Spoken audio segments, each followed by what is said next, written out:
Hey, hola a todos y bienvenidos a Basket Blog. Yo soy Elegance, como ya sabes, y este es el vídeo número 52. Recuerda que seguimos en este repaso de los 1000 máximos anotadores de la historia de la NBA. 1000.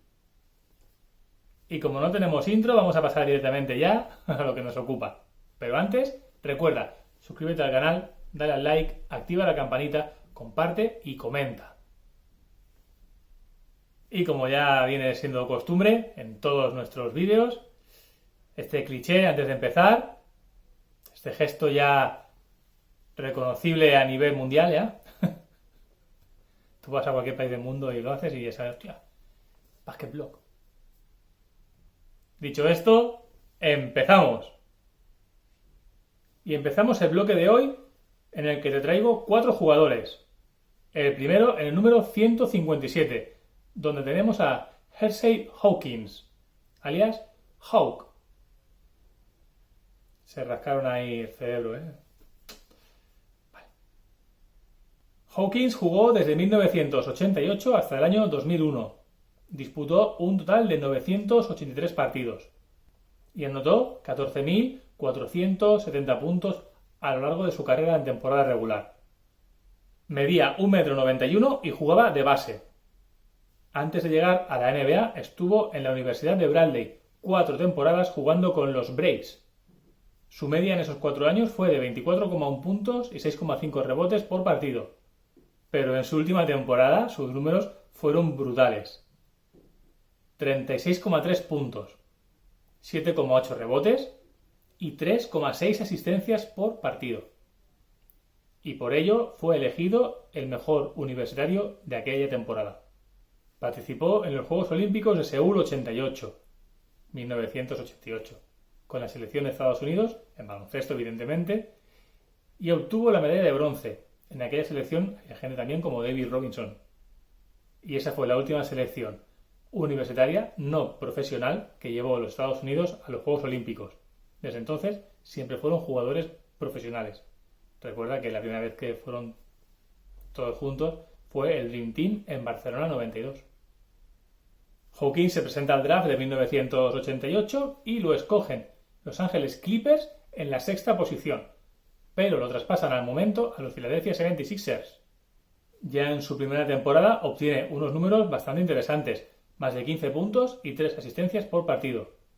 No se lleva el Rookie del Año, pero lo incluyen en el mejor quinteto de novatos. En los Sixers, entre otros jugadores, coincidirá con Charles Barkley.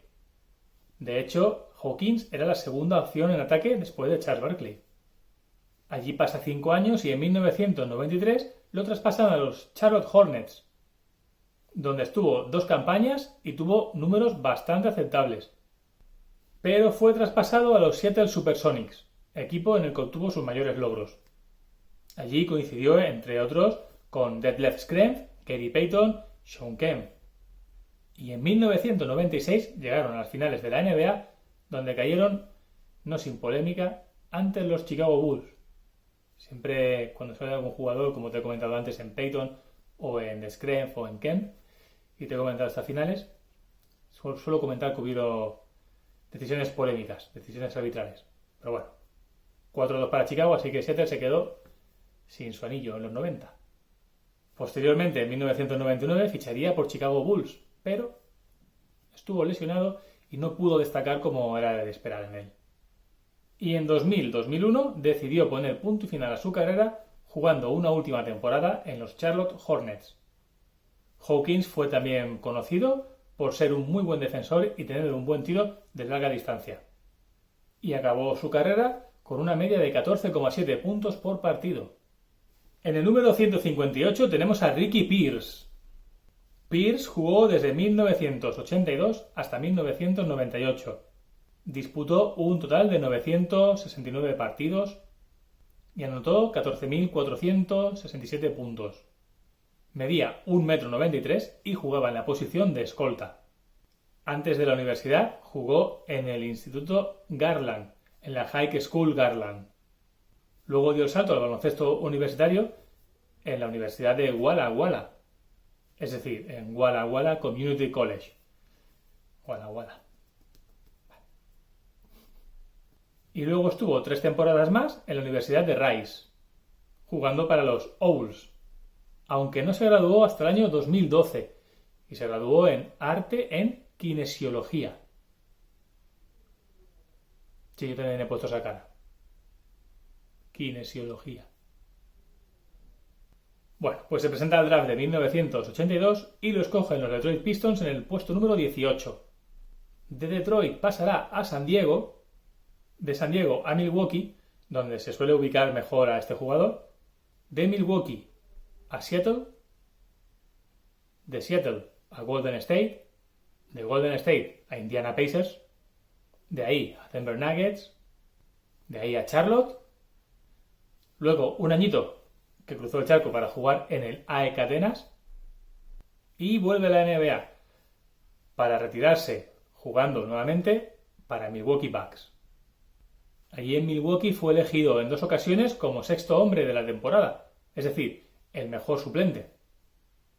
Una en 1987 y la otra en 1990.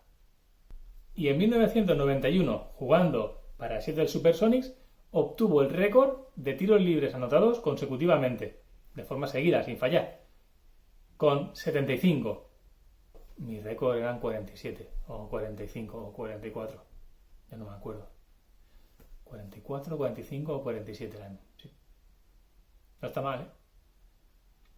Y para terminar con Ricky Pierce, te comento que fue un buen jugador de roster. Nunca fue un referente, ni la primera elección, ni nada. Pero era un tío que valía la pena tener en la plantilla. Y pasamos al número 159, donde tenemos a Rod Strickland, alias Hot Rod. Strickland jugó desde 1988 hasta el año 2005, un total de 1094 partidos en los que anotó 14.463 puntos. Medía 1,91 m y jugaba en la posición de base, de 1. Rod Strickland fue uno de esos jugadores que, a mi punto de vista, mereció más.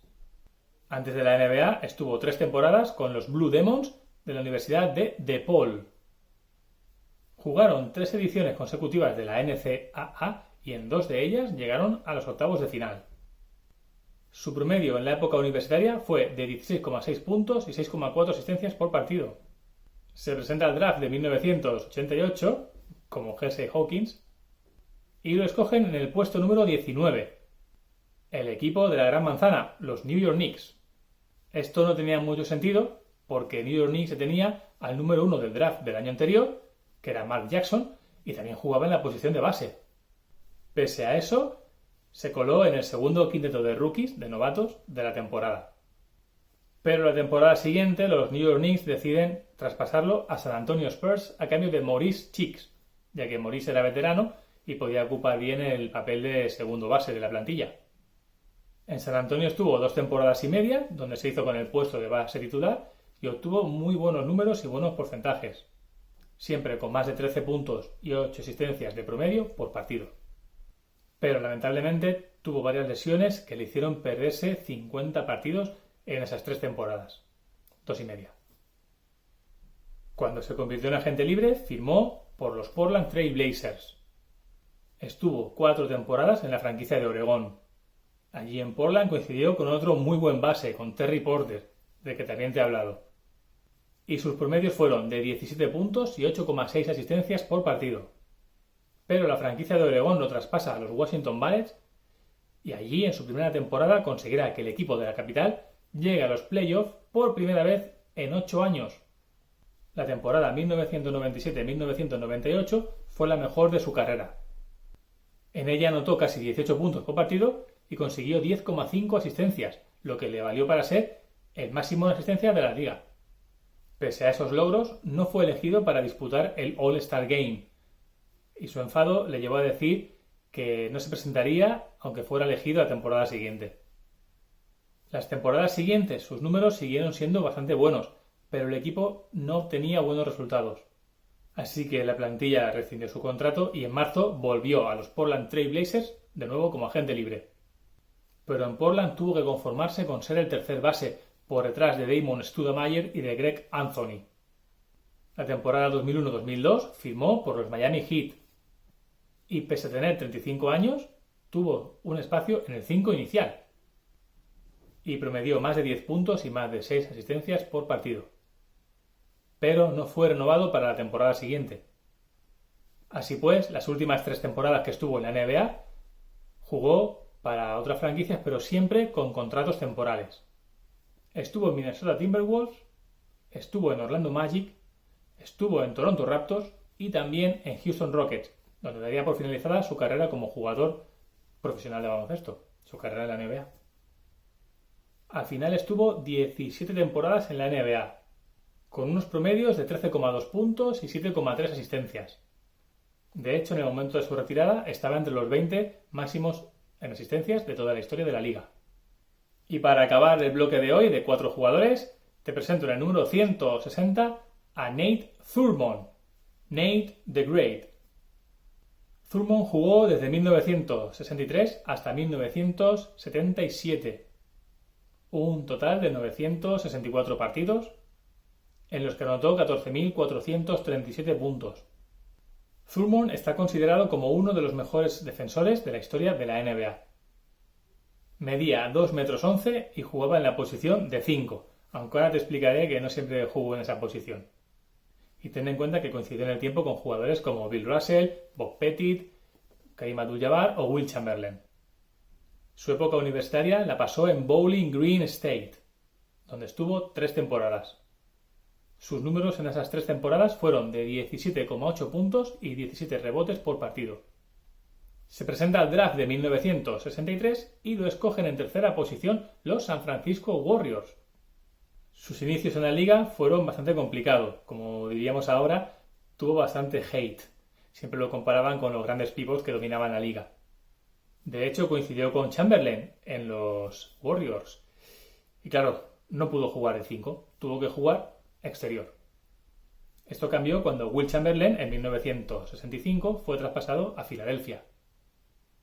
Entonces Nate Thurmond ocupó la posición de 5, de pivot, de center. Ahí mejoró sus prestaciones y se convirtió en uno de los pivots más dominantes de la NBA. De hecho, consiguió un récord que a día de hoy sigue vigente. Atrapó 18 rebotes en un cuarto. Hizo la mayor parte de su carrera en Golden State, pero en 1974 lo traspasan a los Chicago Bulls. Los de la Bahía de Oakland entendían que el jugador estaba ya en el declive de su carrera, y pese a eso, con Chicago Bulls se convirtió en el primer jugador que obtuvo un cuádruple doble en la historia de la NBA. 22 puntos, 14 rebotes, 13 asistencias y 12 tapones. Bueno, el primero que lo obtuvo de manera oficial. Ya sabes que antiguamente no se contabilizaban ni los tapones ni los robos. Entonces, seguramente algún jugador lo habría conseguido antes. Pero no hay constancia, no hay registro. Como ya te he comentado en algún vídeo, seguramente Wilt Chamberlain lo hubiera hecho, Bill Russell, quizá alguno más. Oscar Robertson a lo mejor, no sé. Y finalmente acabó su carrera como jugador profesional con los Cleveland Cavaliers. Y en sus 14 campañas como jugador de la NBA, sus promedios fueron de 15 puntos y 15 rebotes por partido. Nada mal. Y aquí ponemos el punto y final al vídeo de hoy. Como ya has visto, ha sido más ligero. He ido muy a los datos en generales y no me he centrado prácticamente en ninguna temporada en concreto. A ver cómo he recibido.